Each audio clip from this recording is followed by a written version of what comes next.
My name is Roma Chilengi. I'm a Zambian medical doctor. I am an epidemiologist. I'm also a professor of vaccinology. I think the important part to bring up is the almost value that I've gotten from RHEMA, which may not be seen strictly as spiritual, but perhaps more secular. This is the courses that focused us on leadership and personal development. Firstly, when we learned developing the leader within you, I sort of went on a journey really discovering what kind of a leader I am and all my shortcomings in myself as a leader. And I think that built on very well with when we began with Search for Significance. So developing a leader within you really challenged me. And later came developing leaders around you. Developing leaders around you, again, because of the work that I do, I lead a lot of groups, I lead a lot of students who are in professional training, academic training. So I picked up quite a lot of cues.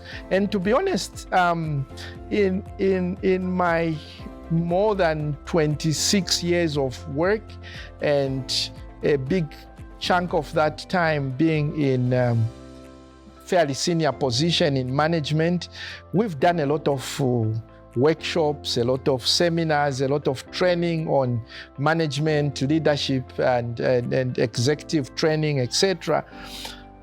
But the exposure that I got from developing leaders around you really revealed a lot of things that I struggled with in my professional work.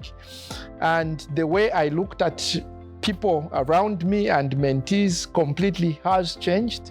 The most challenging leadership and the most impactful leadership course was high impact leadership. That just galvanized me. It really has influenced so much the way I do my work, leading massive programs. I am responsible for emergency health responses in the country. So when we had the COVID outbreak, I was leading the whole national program. And high impact leadership showed me a lot of things that cannot just come from experience. I think one has to learn them. If they are to learn them from experience, they'll take very long. In the examples that we learned about the tachometer, I learned to stay on the extreme right, that I have to be looking at vision, I have to be looking at direction for the future and empower the people behind me so that we can have really impactful processes. And I think that my professional work has benefited more from me being at RHEMA, really more than myself in my spiritual walk and everything.